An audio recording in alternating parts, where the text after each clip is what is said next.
3, 2, 1. New York, NY. Launch Pod starts now. Welcome to the New York Launch Pod, the New York Press Club award-winning podcast hiding the most interesting new startups, businesses, and openings in the New York City area.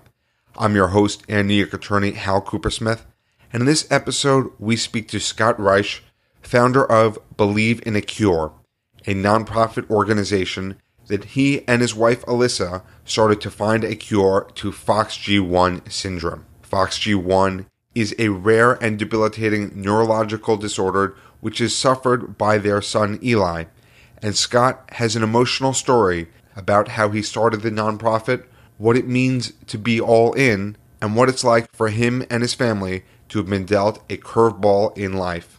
This is one of the most inspiring episodes that I think we've ever done for the New York Launch Pod. Here's Scott. So the answer, Hal, is that we've opened ourselves up, and it's an uncomfortable position for me to be in and for my wife to be in, to ask for help. But what we have learned, especially in these crazy times of the pandemic and the world around us, that sometimes asking for help, while it may be the hardest thing to do, is sometimes the easiest thing for other people to get in the door with. As you may know, the New York Launch Pod is made possible by its sponsors, and our sponsor is ResQ, New York's premier residential rental compliance platform. Have you rented out residential property in New York State? If so, odds are that you are not compliant with the Housing Stability and Tenant Protection Act enacted by New York State in 2019. And if you don't follow the law, your tenant may be legally able to stay in the property beyond the length of the lease, you won't be able to increase the rent, or you may be forced to pay for damages to the property out of your own pocket instead of out of the security deposit. ResQ is designed to solve all of that and more. Go to resqme.com and enter in some basic lease information, and ResQ takes care of the rest, so you can relax and be a more profitable landlord. That's resqme.com. And with that, let's go to our interview with Scott Reich. So you started a foundation called Believe in a Cure. How did that come to be? Well, it came to be not by choice, but based on what was happening in the life of my family. My wife, Alyssa, and I have two children, our daughter, Amelia, and our son, Eli. And unfortunately, Eli was diagnosed with a very rare and severe brain disorder called FOXG1 syndrome. Like the geneticist who gave us the diagnosis, most people have never heard of this indication, and that's because of how rare it is. There's fewer than 1,000 people in the entire world who have been diagnosed with this condition, but it's quite severe. Patients that suffer from this are often hospitalized for dangerous seizures. They are unable to walk or talk and do things independently, like feed themselves or even sit up.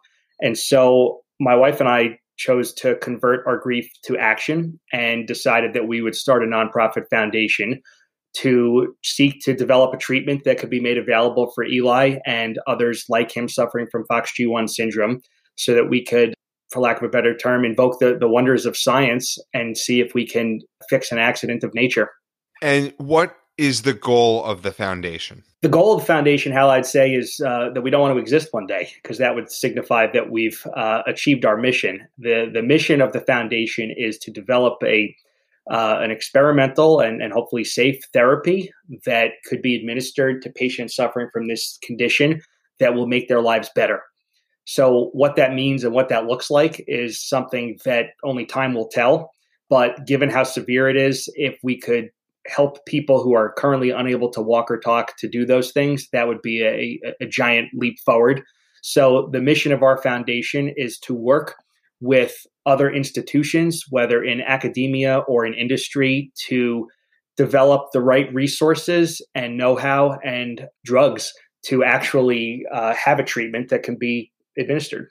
So you mentioned earlier that approximately 1,000 or fewer people are afflicted with a similar type of condition. How are you getting people on board? Right now, we're living in the midst of a real scientific revolution. Things that were previously thought to be sci-fi and impossible have actually become mainstream. And the ability to actually create and deliver successfully, treatments for people suffering is happening now. And this is not just in the minds of academics or in labs. This is actually happening in the clinic. So the work that Believe in a Cure does is primarily focused on doing this for FOXG1 syndrome. But what we're also doing is helping advance the world of science so that the future, regardless of disease or diagnosis that a person receives, that there are methods and modalities that have been practiced and have been used in other settings that we can build upon. And so we view ourselves as we have a very focused mission on the condition that we're dedicated to curing. And at the same time, we also recognize our role as a spoke in the bigger wheel of science and the progress that we hope to see as a field, because there are many other rare conditions and there are more common conditions that will be able to be treated by some of the modalities that we're pursuing in our work. So that's a wonderful goal. And how are you communicating that goal aside from saying this is a disease for 1,000 people? What we do has larger effects for the world. So right now, there's about 750 people who are known to have been diagnosed with FOXG1 worldwide. The likely number of people impacted is actually meaningfully higher. This condition was only identified in the last dozen or so years. And there are a lot of people who are misdiagnosed. There are people that have not been diagnosed.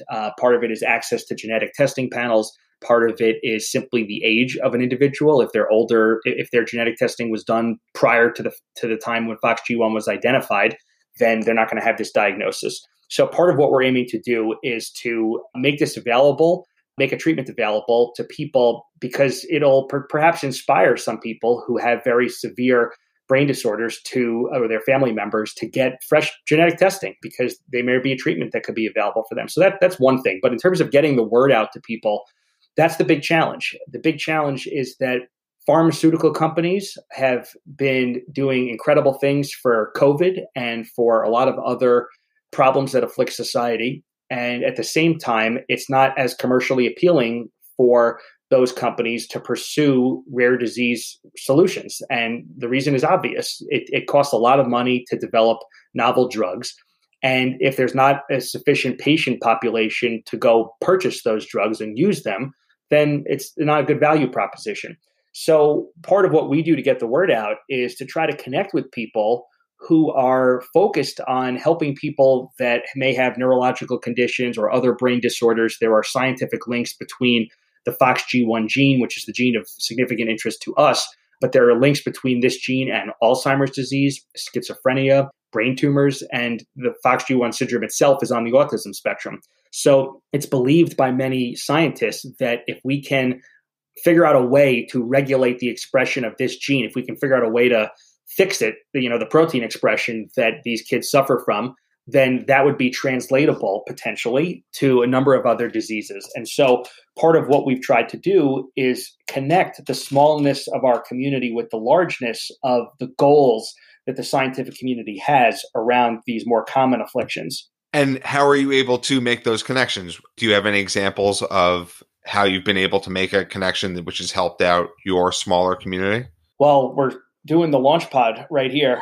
So we're hopeful that, some folks will check out our website and learn more, which is www.webelieveinacure.org. But Hal, it's really through networking and relying on family and friends to introduce us to others whom they think may be helpful. So in some instances, it may simply be sharing a link to our website and asking someone to support what we do. In other instances, it may be connecting us with scientists who may be interested in this space, or connecting us with philanthropists, or connecting us with universities that are focused on rare disease in some capacity. So the answer is we're all in, and therefore we will take any introduction that gets made, and we have to be relentless. There's only one way to attack a rare disease, and that's to be fierce. And so we are constantly looking to meet new people and connect with other foundations and do whatever we can to advance the goals as quickly as possible. So you talked about this from the outset, but you mentioned how you converted your grief into starting this foundation. A lot of people have not done that. What motivated you in terms of starting this? Because obviously we know what the motivation is, but how did you translate that into starting this organization?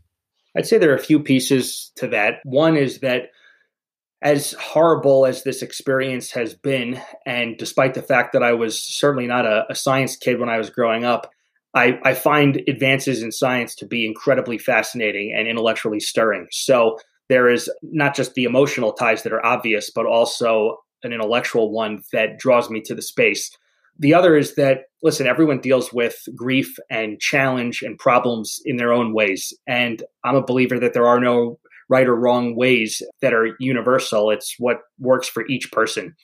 In our situation, when we got the diagnosis, we were completely devastated, as you might expect, to be told that our infant son was never going to walk or talk or have any kind of productive life.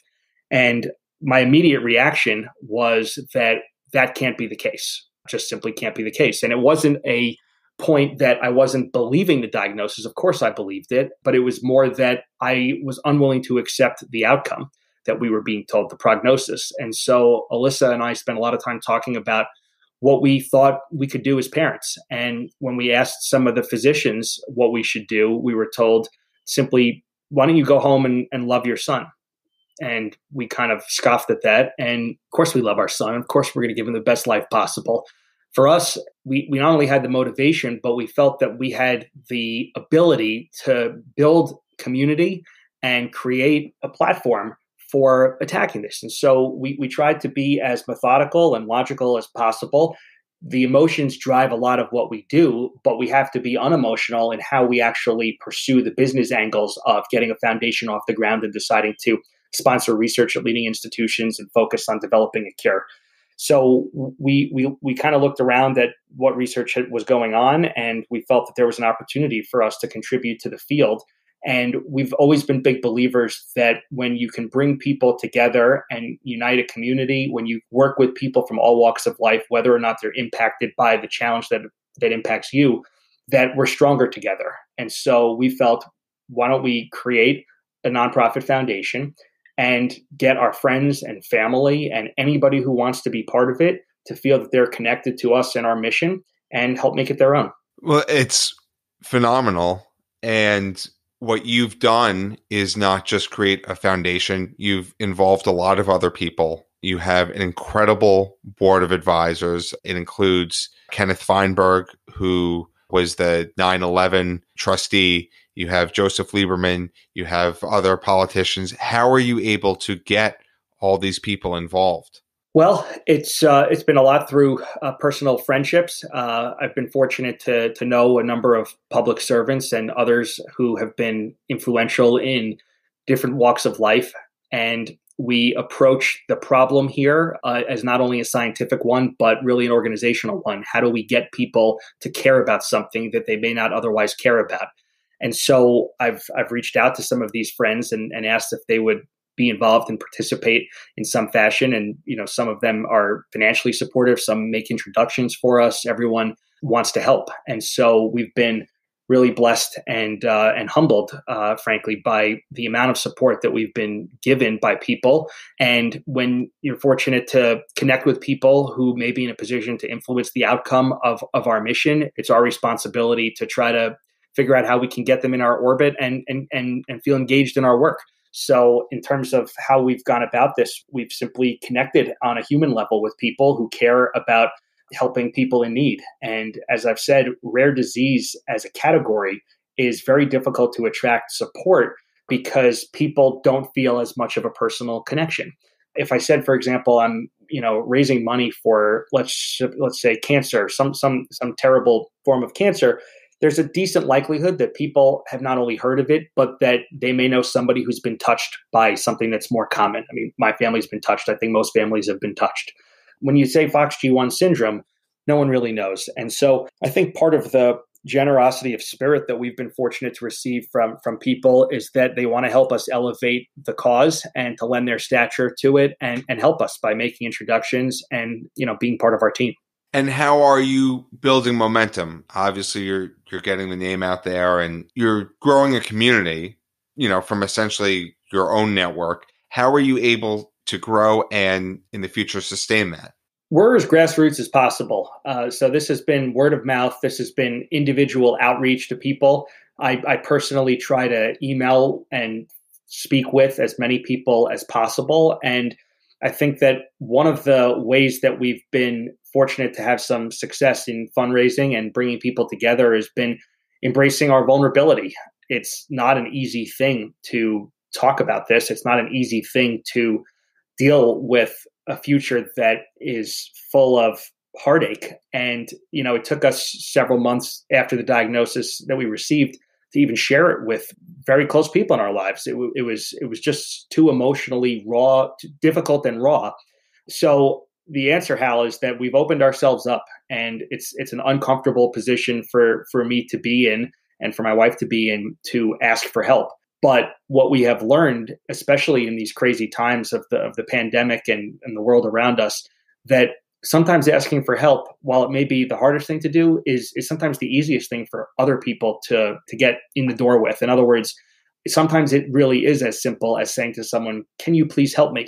And at the end of the day, we all have different challenges of varying scope and depth and circumstances, but we are united by our common humanity and by the notion that we recognize in one another where there is truth, where there is pain, where there is love and compassion. And I think that people are genuinely good. And when they hear that someone is suffering and that there's an opportunity to help, our job is simply to make the ask. And I'm oversimplifying it because it's not easy. It's very emotional. It's challenging to do, but there are good people who want to help. And, we've tried to do that in other instances where somebody else needs help from us, and we're in a position where we're asking for help along the way here.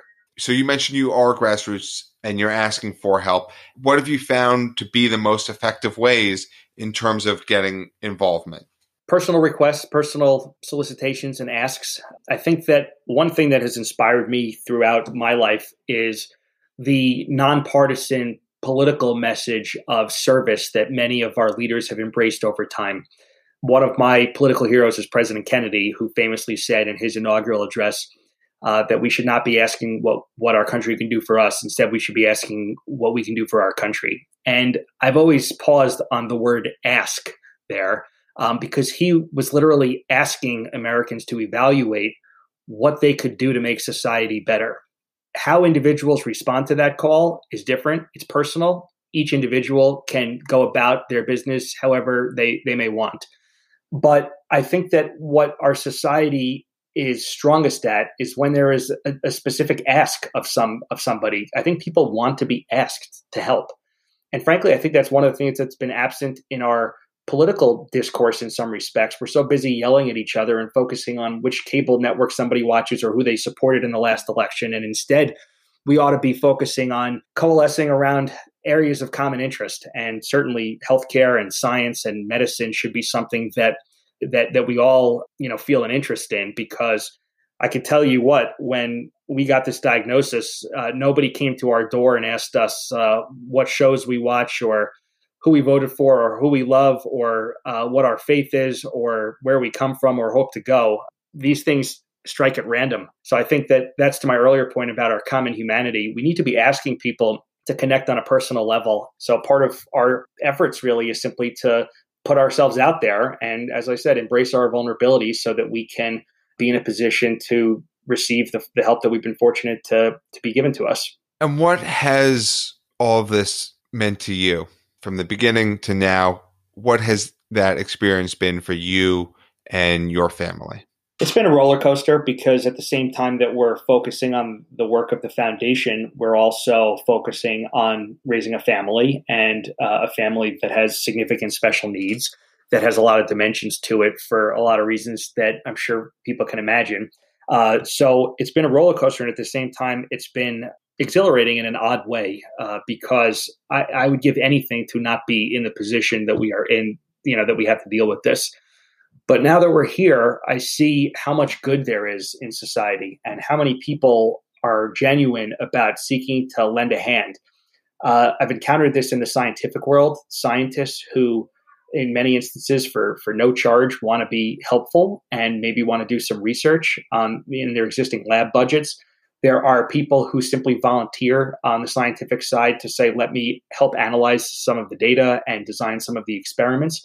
There are individuals, of course, who are very philanthropic. There are people who drop dinner at our door, and that makes as big of a difference for us to know that there are people who care And so we've been very touched by the notion that we feel connected to people and we feel blessed in that regard. Again, we would do anything not to be in these circumstances, but we've been very moved and humbled by the amount of generosity that exists and that we're fortunate to receive.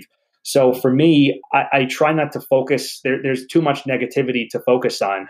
There's too much sadness to focus on and tragedy, because if I get too focused on, what's my life going to be like and my son's life and my family's life in 6 months and 5 years and 10 years and 50 years, we lose a piece of the present and the clock is ticking on our work. So we literally don't have the time to afford to focus on the bad things. And so if anything, this experience has converted me into an optimist in every respect, because I believe that there's opportunities to correct accidents of nature. I believe that there are ways that we can contribute to society in ways that may be unexpected. And I feel that we have the power to make a difference, especially when we work together. Well, that is a wonderful note to end things on. And in terms of connection, how do people connect with you and believe in a cure? So they can go to our website, www.webelieveinaCure.org. Again, that's www.webelieveinaCure.org. We have an email address there that you can reach out on, and there's more information about the work that we're doing and what we're pursuing. And as we note on the website, we invite the participation of anybody who shares our commitment to trying to develop a treatment for this horrible condition. And if we're fortunate one day to expand our work to other diseases as well, because as I noted earlier, we're focused on creating a platform that's going to be powerful enough that we can be part of a movement to advance the field forward so that other people who get impacted in the future will have an easier path forward. Scott Reich, thank you for stepping onto the New York Launch Pod and sharing your time with us. Hal, it's great to be with you. Thanks for having me. And if you want to learn more about the New York Launch Pod, you can visit nylaunchpod.com for transcripts of every episode, including this one. And you can follow us on social media at nylaunchpod. And if you are a super fan of the podcast, Scott, are you a super fan of the New York Launch Pod? Absolutely. If you're a super fan like Scott, please leave a review on Apple Podcasts. It is greatly appreciated and does help people discover the show. Thank you for listening to this episode of the New York Launch Pod. For more information, please visit nylaunchpod.com.